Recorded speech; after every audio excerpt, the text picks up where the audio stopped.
31.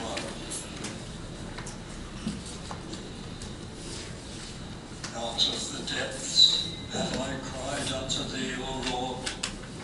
Lord, hear my voice. Let thine ears be attentive to the voice of my supplications. If thou, Lord, shouldst mark iniquities, O Lord, who shall stand? But there is forgiveness with thee, that thou mayest be feared. I wait for the Lord. My soul doth wait, and in his word do I hope. My soul waiteth for the Lord more than they that watch for the morning. I say more than they that watch for the morning. Let Israel hope in the Lord. For with the Lord there is mercy, and with him is plenteous redemption. And he shall redeem Israel from all his iniquities. Lord, my heart is not haughty, nor mine eyes lofty, neither do I exercise myself in great matters, or in things too high for me. Surely I have behaved and quieted myself as a child that is weaned of his mother. My soul is even as a weaned child. Let Israel hope in the Lord from henceforth and forever. May God add his blessing to the reading of his word. Of Acts chapter 7.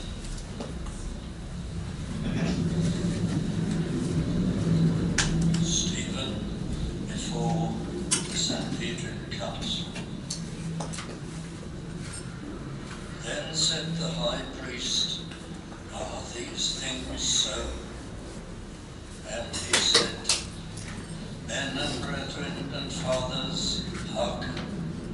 The God of glory appeared unto our father Abraham when he was in Mesopotamia, before he dwelt in Canaan, and said unto him, Get thee out of thy country and from thy kindred, and come into the land which I shall show thee.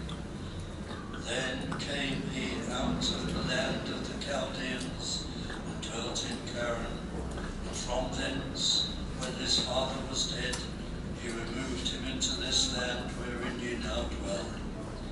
And he gave him none inheritance in it, no, not so much as to set his foot on.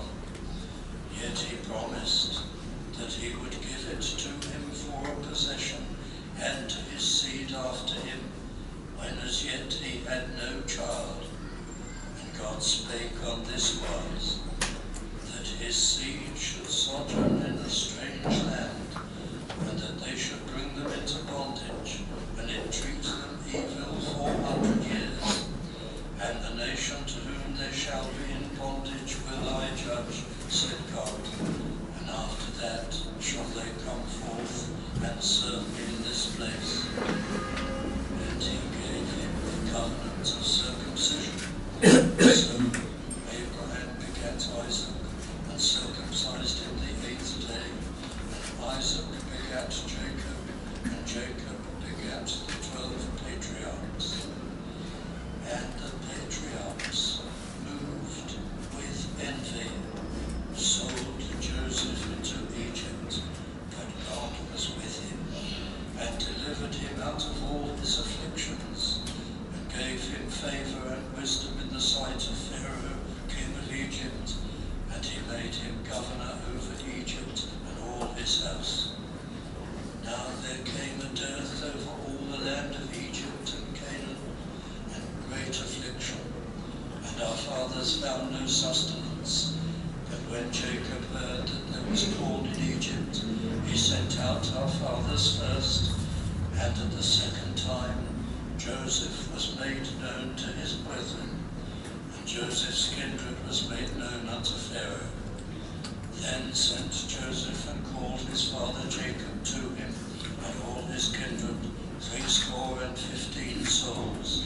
So Jacob went down into Egypt and died, he and our fathers, and were carried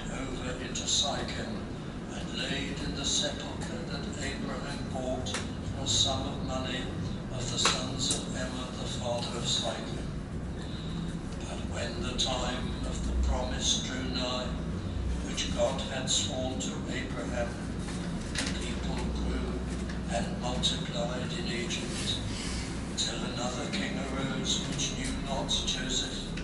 The same dealt subtly with our kindred, and evil entreated our fathers, so that they cast out their young children to the end they might not live, in which time Moses was born, and was exceeding fair, and nourished up in his father's house 3 months.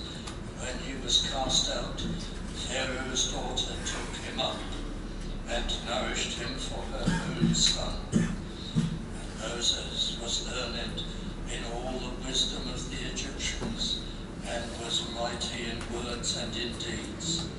And when he was full 40 years old, it came into his heart to visit his brethren, the children of Israel.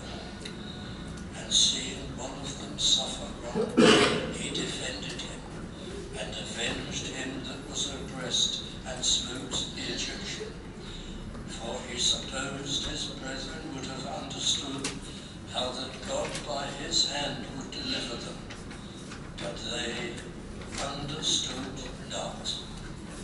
And the next day he showed himself unto them as they strove, and would have set them at one again, saying, Sirs, ye are brethren, why do ye wrong one to another? But he that did his neighbour wrong thrust him away, saying, Who made thee a ruler and a judge over us?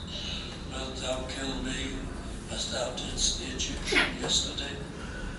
Then fled Moses at this same, and was a stranger in the land of Midian, where he begat 2 sons. And when 40 years was expired, there appeared to him in the wilderness of Mount Sinai an angel of the Lord, in a flame of fire in a bush. When Moses saw it, he wondered at the sight, and as he drew near to behold it, the voice of the Lord came unto him, saying, I am the God of thy fathers, the God of Abraham, and the God of Isaac, and the God of Jacob. Then Moses trembled and durst not behold. Then said the Lord to him, Put off thy shoes from thy feet, for the place where thou standest is holy ground. I have seen the affliction of my people which is in Egypt, and I have heard their groaning, and am come down to deliver them. And now come, I will send thee into Egypt. This Moses, whom they refused, saying, Who made thee a ruler and a judge? The same did God send to be a ruler and a deliverer by the hand of the angel which appeared to him in the bush. He brought them out, after that he had showed wonders and signs in the land of Egypt, and in the Red Sea, and in the wilderness 40 years. This is that Moses, which said unto the children of Israel, a prophet, shall the Lord your God raise up unto you of your brethren, like unto me, him shall ye hear. May God add his blessing to that further reading of his word. Entitled Fellowship in the Spiritual Life. Reading from 1 Peter chapter 2 and verse 1. Quote, So stop doing anything to hurt others. Don't lie anymore, and stop trying to fool people. Don't be jealous or say bad things about others. 1 Peter is a letter. Who wrote it? Peter. His friend named Silas helped him.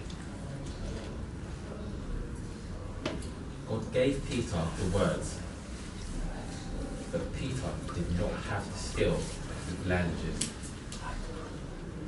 He could not write well. So he said the words to his friend Silas. He knew the Greek language well. He wrote the words in this letter. What is the subject in this letter? It has many subjects. The 8-point list. Number 1, Jesus Christ and his glory. Number 2, holiness. Number 3, the right way for Christians to live. Number 4, marriage. Number 5, trials. This means the problems I have, so my faith improves. Number 6, the proper way to serve God. Number 7, hope. Number 8, God's church. Today I want to preach about number 8, God's church. Peter said Christians should have proper fellowship. He wrote 2 steps for Christians to become united. Step 1, bad behavior, throw out. In verse 1, God says, so then stop doing anything to hurt others. Don't lie anymore, and stop trying to fool people. Don't be jealous or say bad things about others. Peter used the word so. This means everything in the verse is linked to the last verses in chapter 1.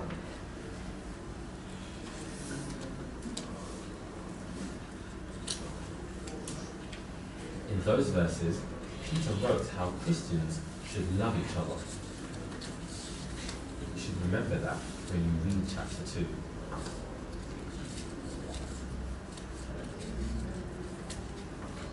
In the original Greek language, Peter used an example. He said, take off these bad things, like taking off dirty clothes. This is a strong example. Your clothes are dirty or damaged. You want to take them off quickly. Peter said Christians should do that with their sin. I should take off my sin and throw it away like dirty clothes. So what sins are we talking about? Number 1, hurting people. Maybe I don't hit people, but I can hurt people in my mind. I think bad things about them, or I don't like them. Maybe I don't talk to them. I think I'm a better person than some people. That is like dirty clothes. I should take the dirty clothes off and throw it away. I should not allow bad thoughts to stay in my mind. Do not think bad things about other Christians.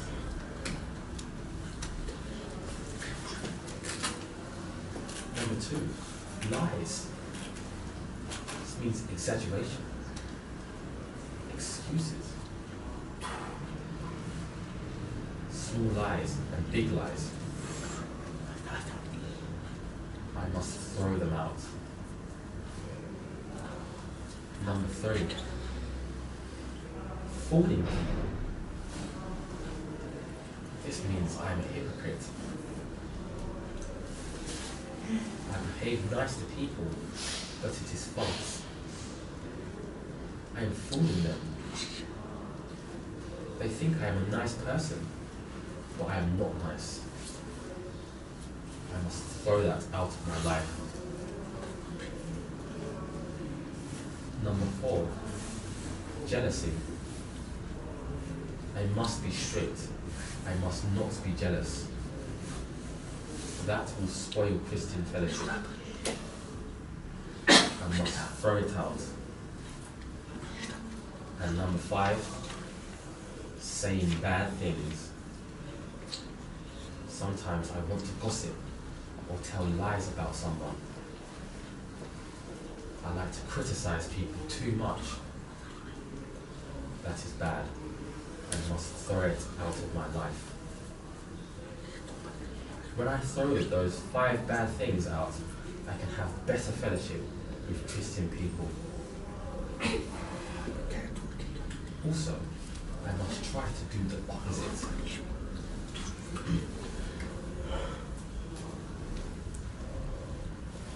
When there is a negative list in the Bible, it means I must think about the opposite of that list. I must do positive things. So the opposite to those things would be behaving kindly, number 1. Number 2, telling the truth. Number 3, having honest behavior. Number 4, being satisfied with the things I have. And number 5, saying good things only.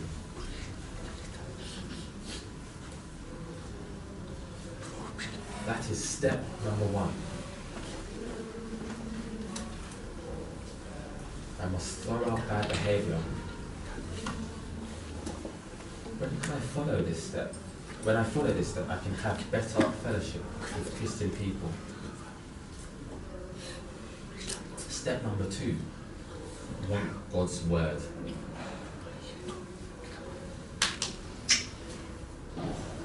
Verse 2, like newborn babies hungry for milk, you should want the pure teaching that feeds your spirit. With it, you can grow and be saved.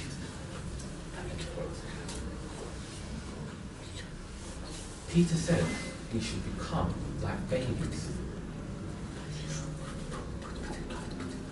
Means Peter was writing to new Christians only? No. Peter wrote this letter for all Christians. He was using an example, and I will explain. You know a baby needs milk.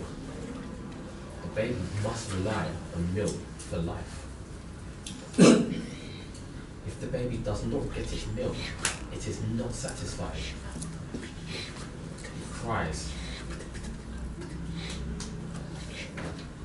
I am like a baby. I am a Christian.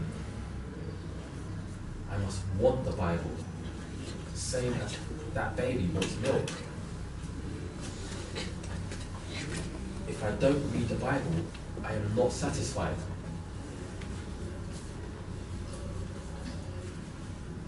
I rely on the Bible in my Christian life.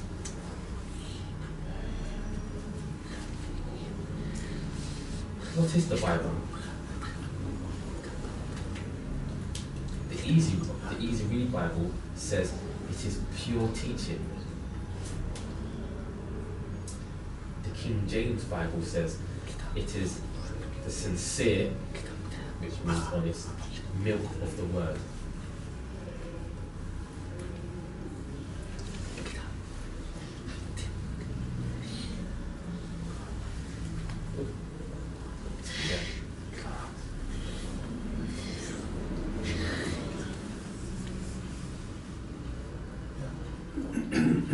The Bible is always honest and pure. The Bible never lies. All the doctrines in the Bible are true. All the promises will be kept. All the history is true. it will never let you down. How do I know the Bible is honest? Because God wrote it, and God can't lie. This world is different. The world is not honest. I can't trust the world. That's why I must trust God's honest word, the Bible. Verse 2 again. Like newborn babies hungry for milk, you should want the pure teaching that feeds your spirit.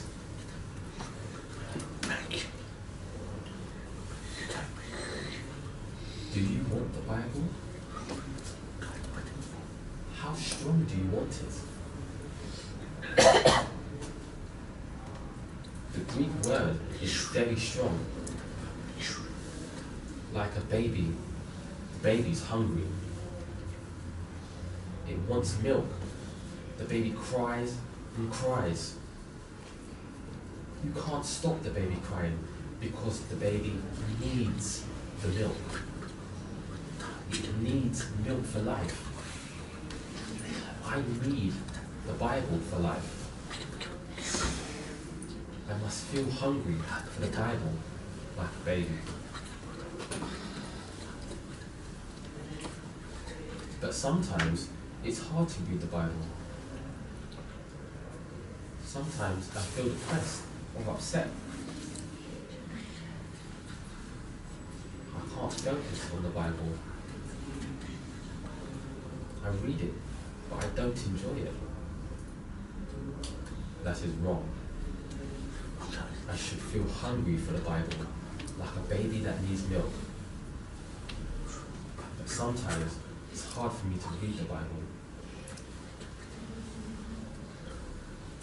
That is a problem. But how can I solve the problem? Answer: I must rely on God. How can I do this? Number 1. Pray.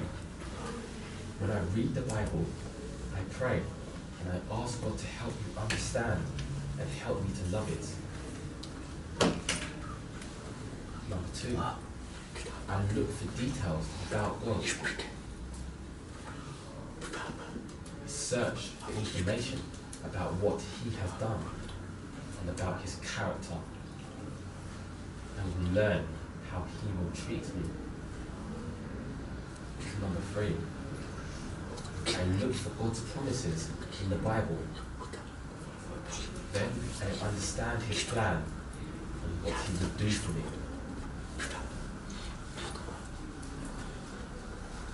Number 4. I accept God's warnings. Maybe it hurts me, but I accept. I think about God's warnings. Number 5. When I read, I ask God to forgive my sins and give me strength to obey Him and do what He has said. Number 6. I look for encouragement from God.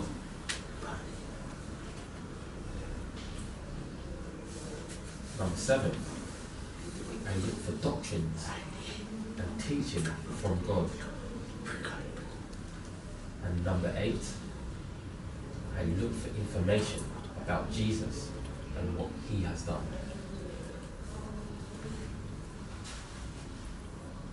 When I rely on God and focus on Him, I will be able to enjoy the Bible.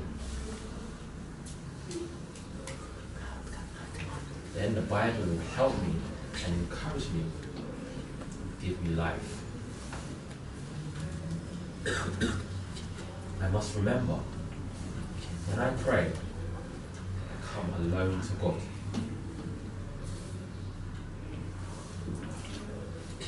There is no one else there. I tell God everything. thank him and I ask him for many things. But if I don't read the Bible, that is a waste of time. Without the Bible, it is impossible for me to develop in my Christian life.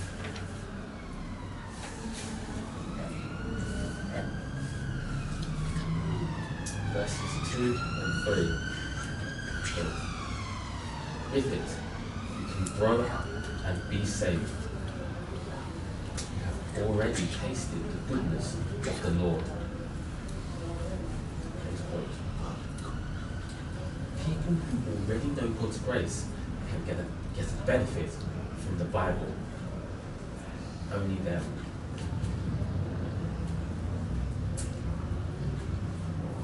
They are people who have been saved, true Christians.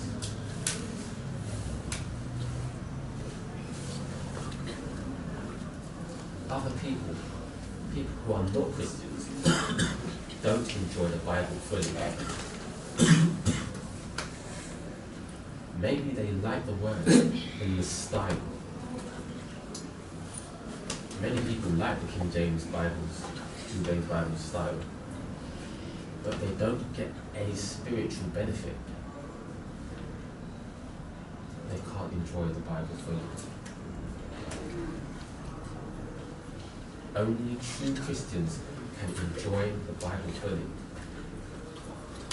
That is a challenge for me. That is step number 2. I must want the Bible and read it every day. I must rely on the Bible like babies rely on milk. Step 1 and step 2 help me prepare for good fellowship with other Christians. Verse 4, quote. Verse 4, quote. The Lord Jesus is the living stone. People of the world decided that they did not want this stone. But he's the one God chose as one of great value. So come to him.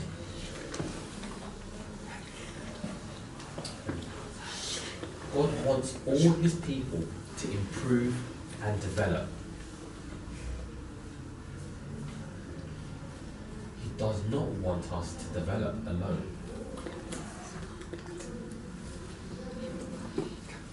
He wants us to develop together with each other. That's why he puts us in families, in churches.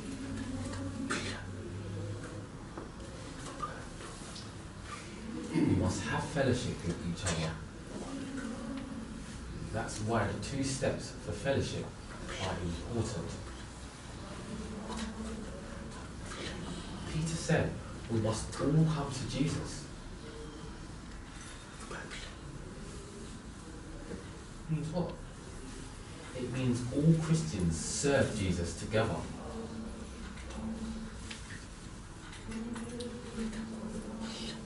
Also, Peter said Jesus is a living stone.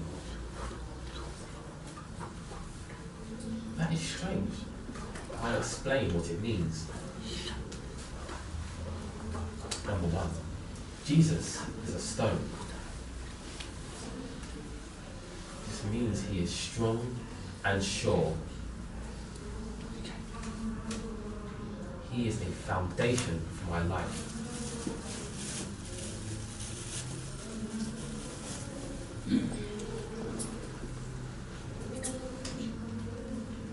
Everything I have is from him. Everything relies on him.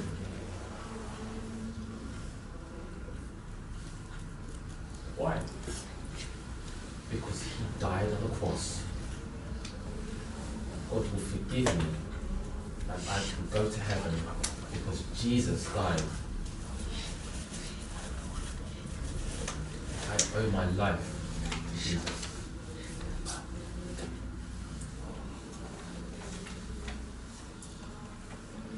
Jesus is a stone. This means his word is sure. I will never become lost. God will never throw me out. Jesus' word is strong. Like a stone, we trust him forever. Number 2, Jesus is alive.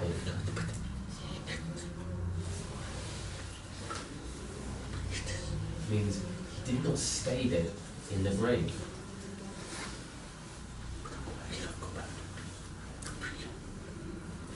No, he came alive again.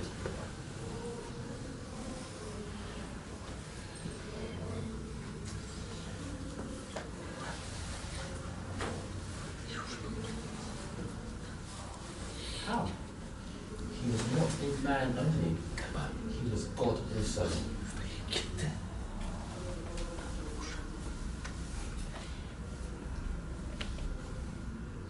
Death could not control him. He is alive now. And I can talk to him and know him.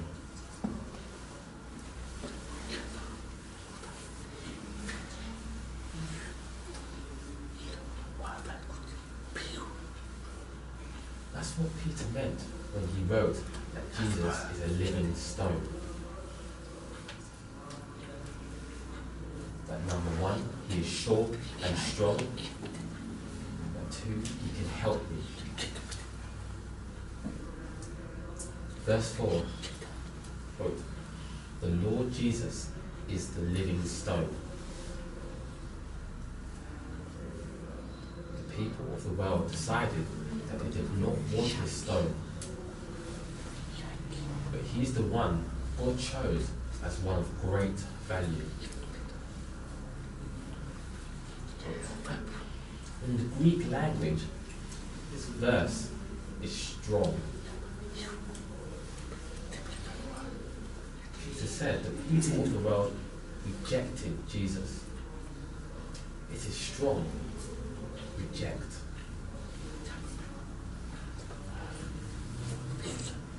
Who are the people of the world who rejected Jesus? Number 1, the Jews. They crucified him. Number 2, the Gentiles. This means people who are not Jews.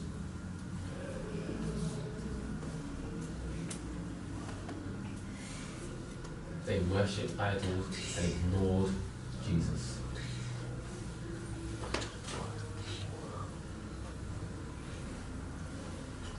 And number 3, us today. Many people believe God is not there. They are called atheists.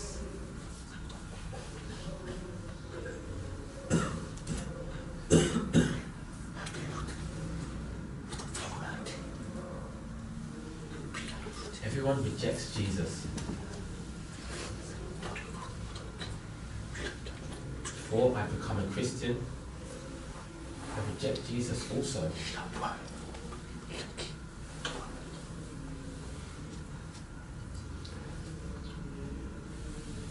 Verse 4. But he is the one God chose as one of great value. This is amazing. This is a big difference.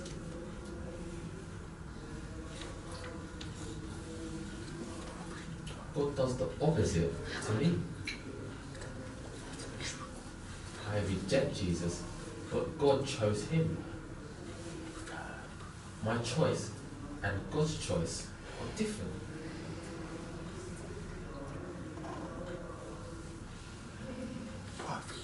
Number 1, God chose Jesus' death on the cross. Why? Many people can become saved for eternity through Jesus' death. I choose things I can see here and now. That's all.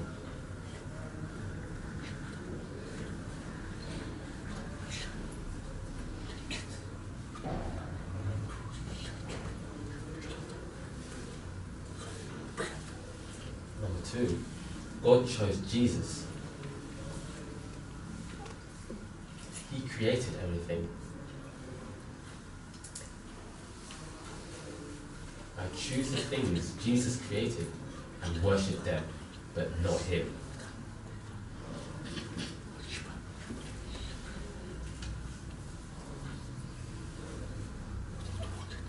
Number 3, God chose Jesus' kindness. I choose fallen, unkind things in the world.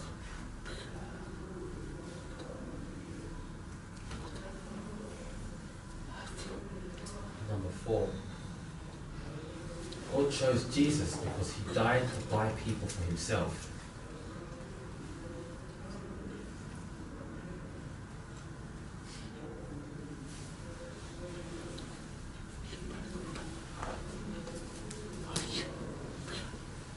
But I choose to steal my life from God.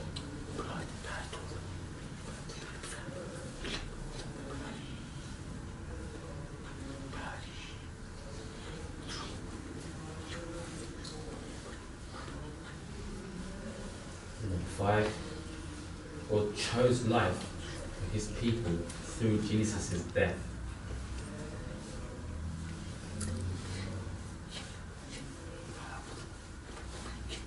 I choose a short life that finishes in death and eternal punishment, but I don't believe it will happen to me.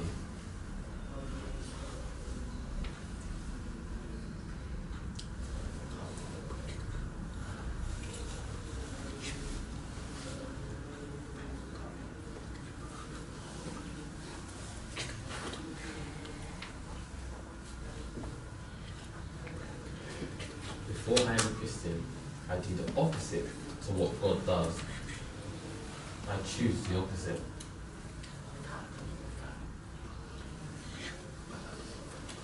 But when I become a Christian, that means I choose the things God chooses.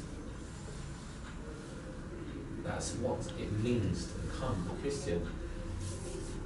I choose Jesus, same as God.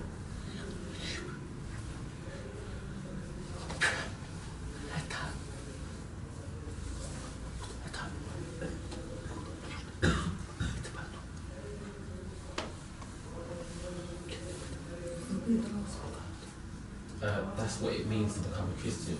I choose Jesus, the same as God.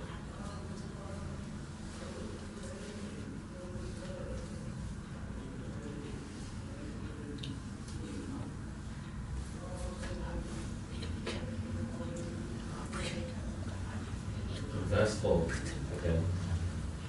That he's the one God chose as one of great value.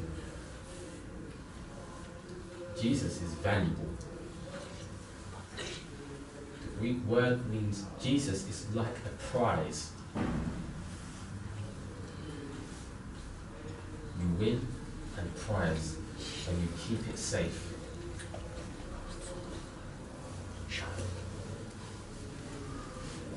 This is valuable to you. That is what this verse means.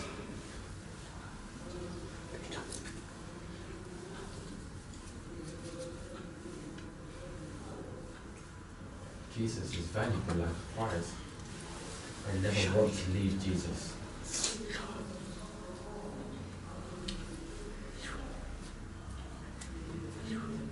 Who else is like Jesus? No one. He's the Son of God. He's eternal. He made all life, and he supports all living things. He is the Saviour. He has all blessings and power. No one else is like Jesus. He is valuable. Verse 5. Right. You are also like living stones, and God is using you to build a spiritual house.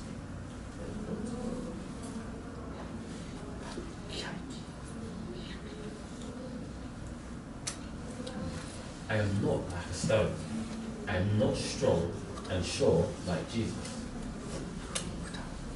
No, I am weak, and I change my mind.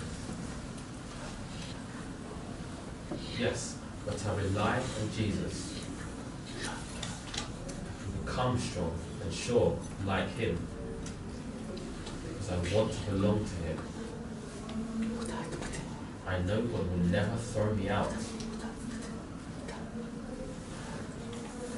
I am his forever. That makes me sure, like a stone. Can I make myself sure?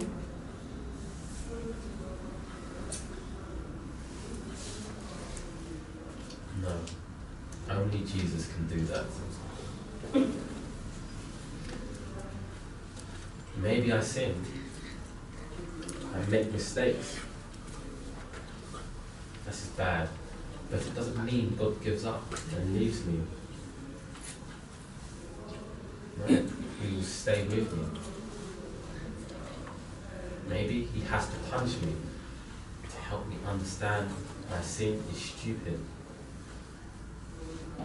But he will always bring me back to himself and improve me. Through my life, God will help me become stronger like Jesus through the Holy Spirit's work.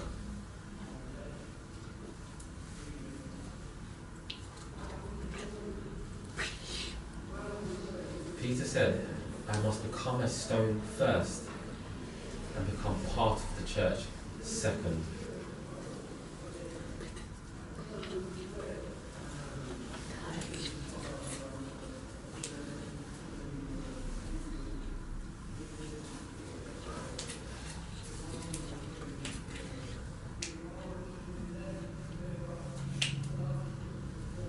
I must become a Christian first before I am baptized.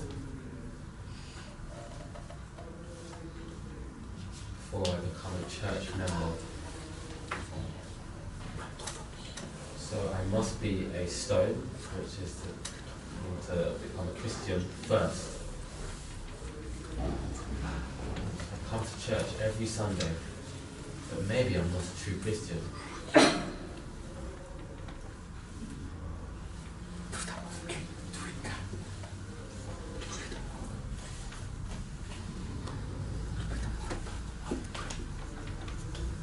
I'm a Christian before I join the church.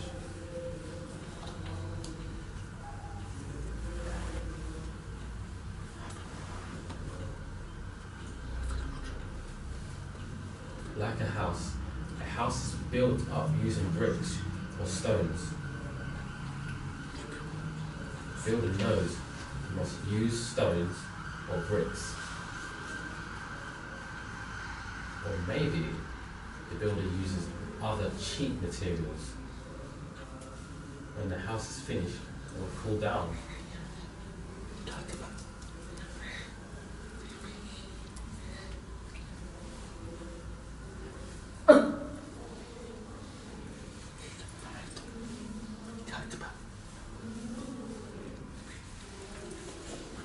The church is built from all living stones, not some living and some dead.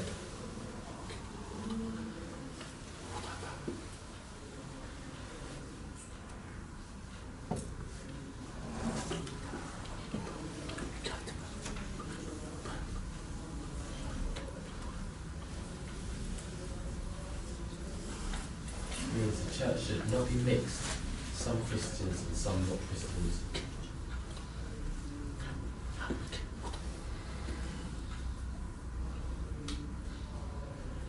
Who can become a member? Anyone?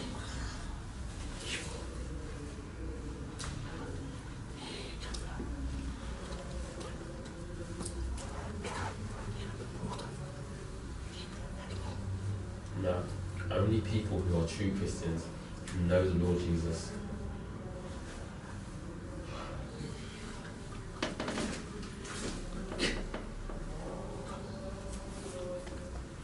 Some people can fool us. They say they are Christians, but they have false faith.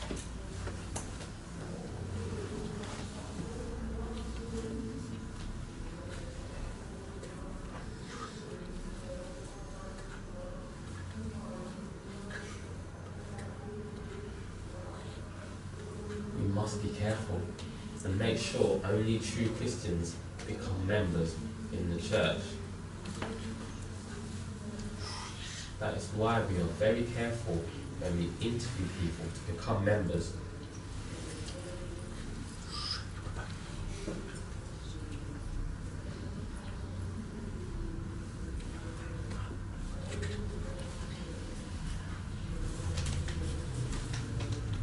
We don't want God's church to become mixed.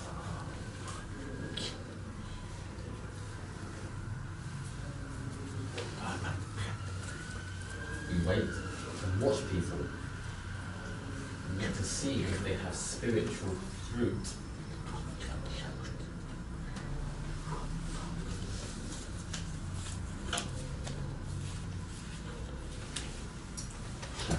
Verse 5. God is using you to build a spiritual house.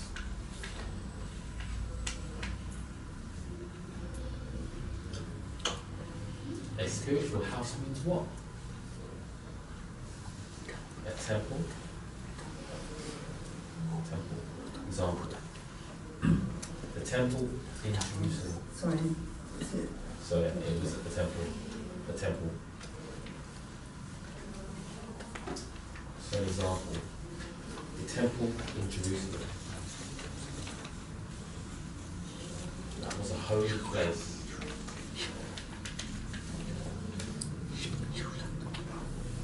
It was in the middle of the city. Everyone could see it. People came from far away to visit the temple and worship God there. It was a famous building. Peter used the temple as an example of the Christian church. The temple was famous. Everyone knew about the temple. This is similar for the church. People can see the church. People can see our fellowship and service to God. We tell people about our experiences and our joy in Jesus.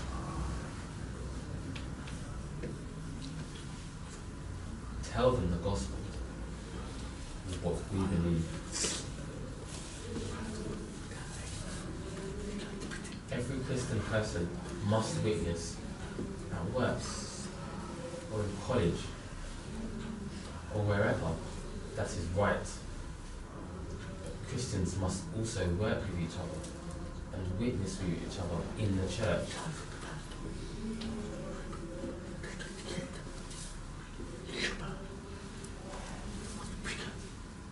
God's temple, God's church is like a temple.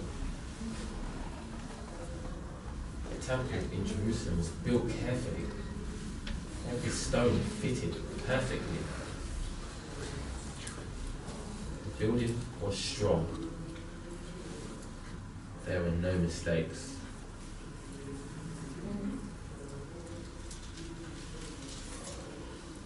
The church should be the same as the temple. We are God's building. We should fit perfectly with each other.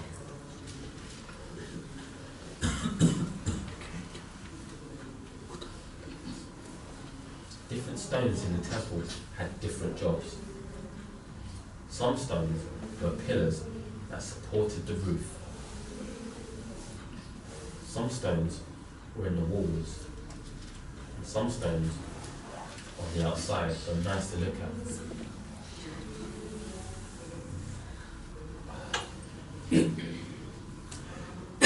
Different Christians in the church have different jobs. Some Christians have many responsibilities. They support the church like a pillar.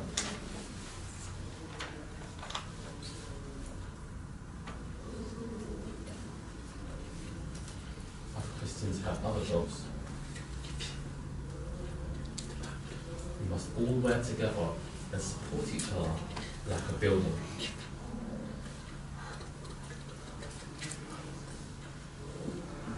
Verse 5, quote, "You are to serve God in His house as holy priests, offering Him spiritual sacrifices that He will accept because of Jesus Christ."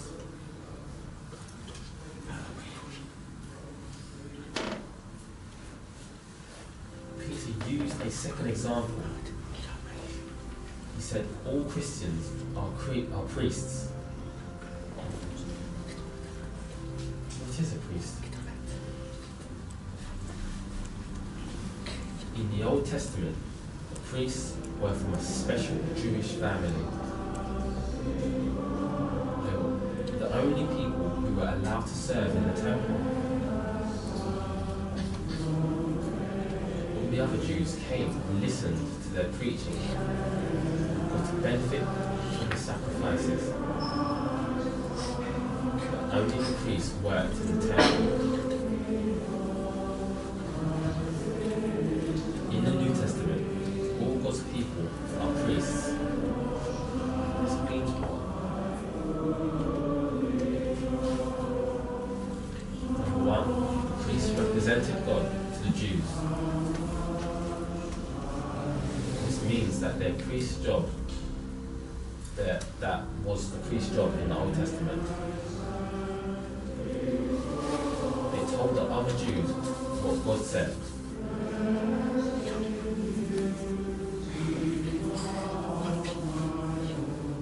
Testament, all Christians must tell everyone in the world what God said. We must tell people about the gospel.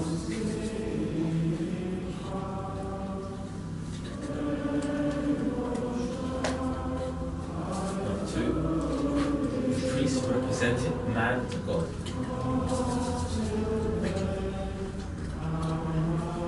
They stood between man and God.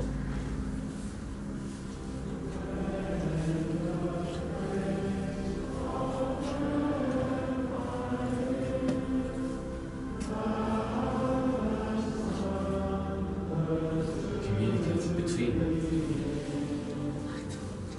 That's why Jesus is the great priest.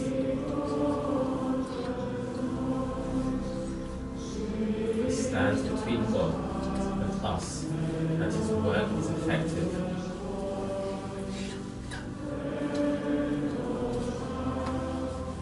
Christians represent man also. How?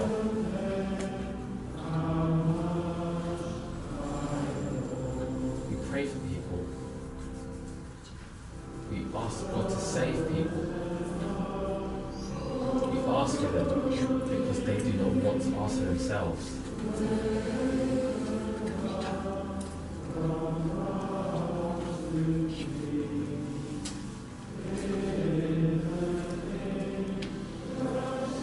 Number 3, the priests were separate.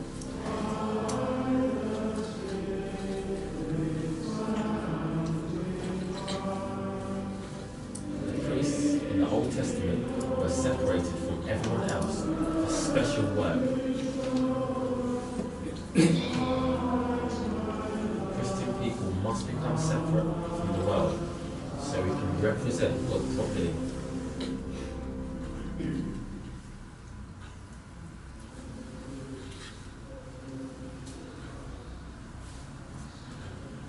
Example, the world loves parties.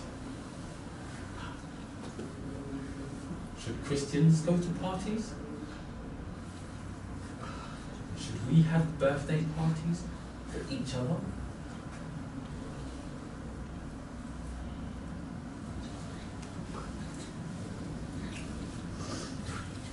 No, some Christians say. Our parties are not bad like the world's parties. We behave well and have a nice time. But sometimes Christians are interested in parties too much. They love parties, get together for special meals all the time. They have no time to serve God.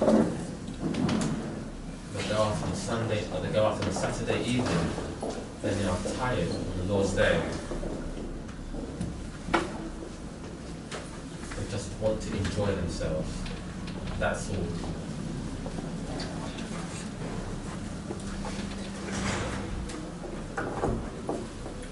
But they have been saved and they must serve God. They must put God first. But they forget.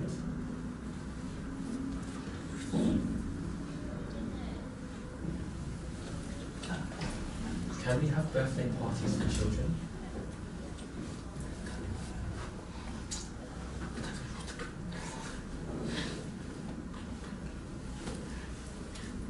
Yes, this is okay.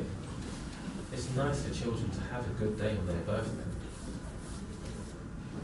But I must be careful if I am planning a birthday party.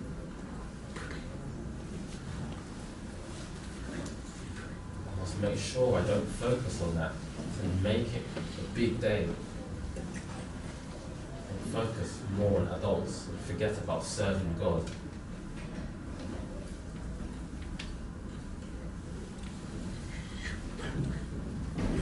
Priests in the Old Testament are a good example for us.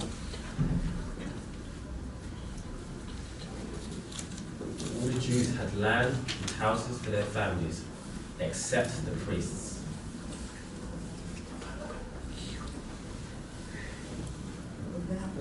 They had land and houses for their families, except the priests. The priests had no land. They lived together in villages and served God. That was their job.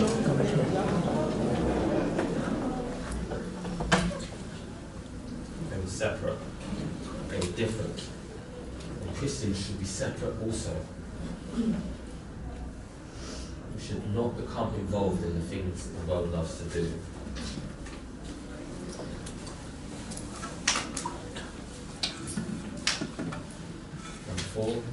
These had special clothes.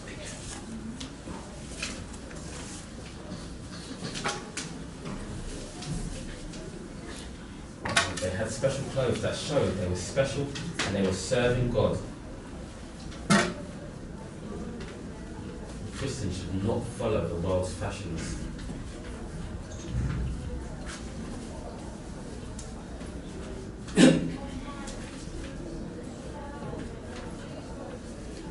People should be separate. Christian people have spiritual clothes from God.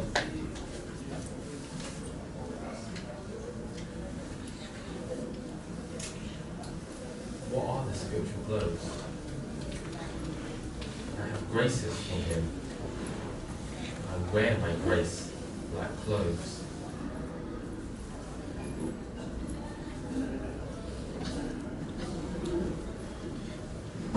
God has given me skills to serve Him. I must make sure I use them.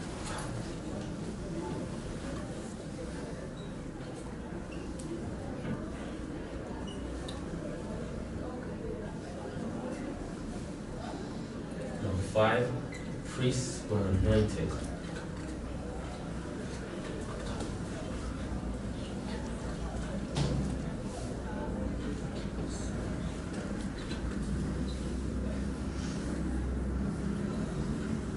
Oil was poured on their heads.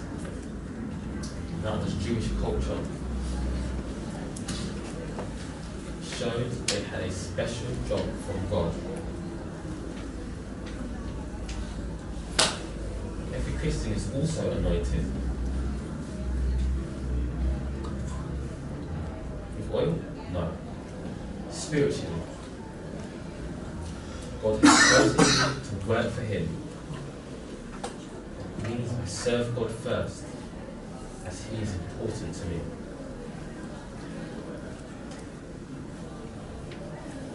6. The priests sacrificed the animals.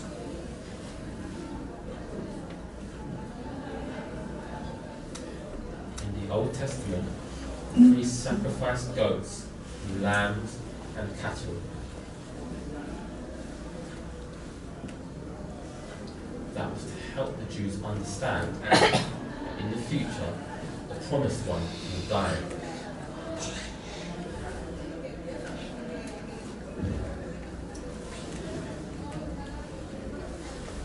Now this is different, because we know about Jesus. He died on the cross.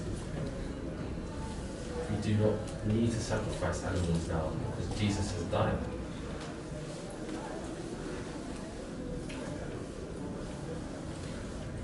But we should sacrifice. What should we sacrifice? We must repent.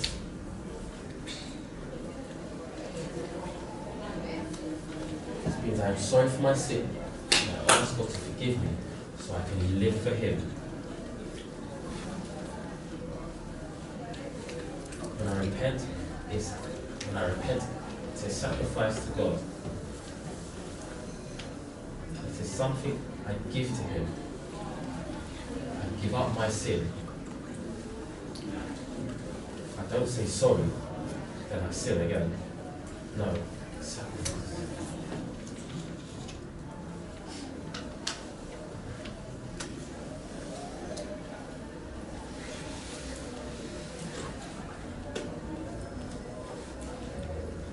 Also, when I witness to someone and the person repents and becomes a Christian, that is like a sacrifice. They bring that person into God's kingdom.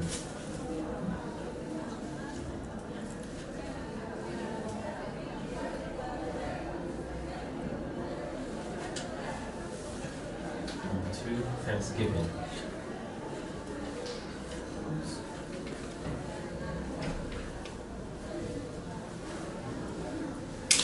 Christian people meet together in the church and thank God for everything he has done.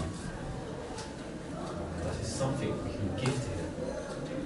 It's a sacrifice.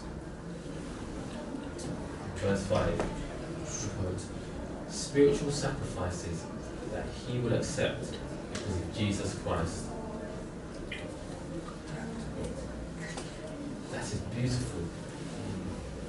Means God receives my sacrifice with happiness. He is pleased with me. Why? Did I earn that? No. God is pleased with me because I give everything to him through Jesus Christ. That is amazing. Make God happy. This is a beautiful verse. Verse 6, quote,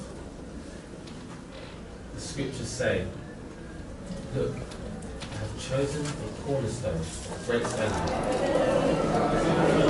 That stone is Zion. Anyone who trusts in him will never be disappointed.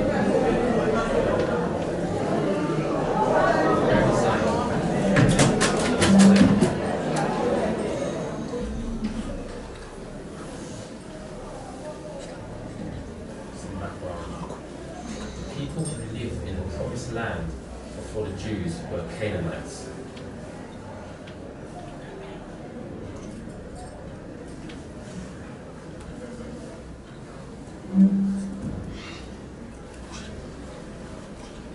They had a castle on top of a hill, and that hill was called Zion. Later, King David captured that city.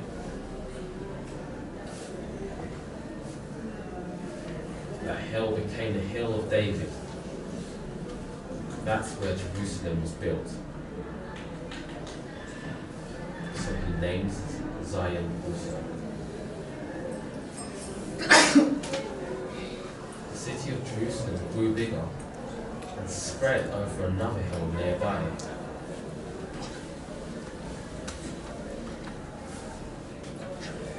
Later, Solomon built his temple on the other hill.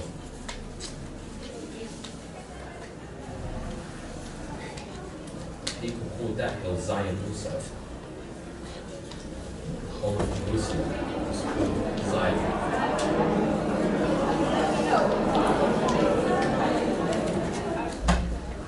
Later, people used the name to talk about Israel.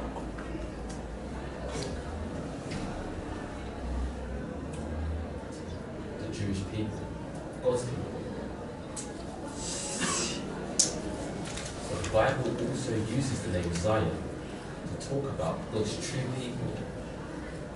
This means us, Christians. And the Bible uses the name Zion to talk about heaven also.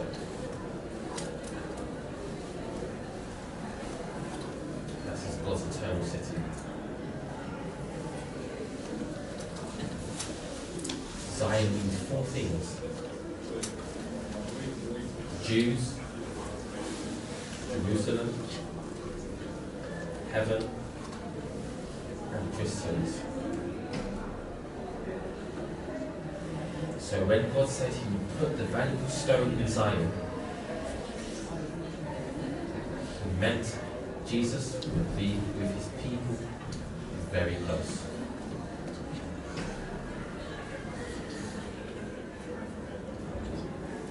He is with us, protects us, because we are family. We are his family. In verse 7, the stone has great value for you who believe. Jesus is wonderful. No one is like Jesus. He gives me so many things.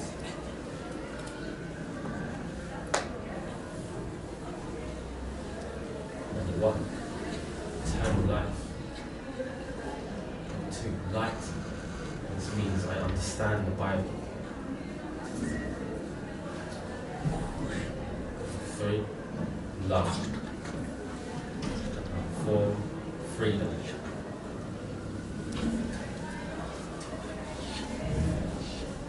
He's done so much for me also. He suffered for me. He heals my soul too.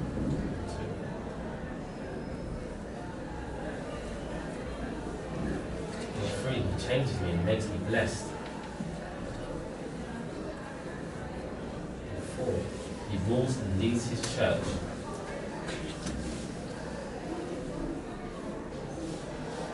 5, shows me how to witness for him.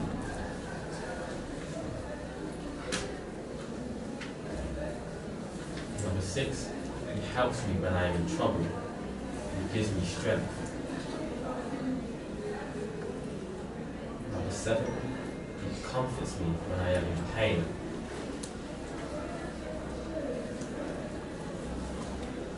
8, he hears me when I pray to him. 9, he's my friend. Jesus is precious to me. I should be ready to give up anything for him, or do anything for him. He's more precious than anything else I can think of. Nothing is better than Jesus.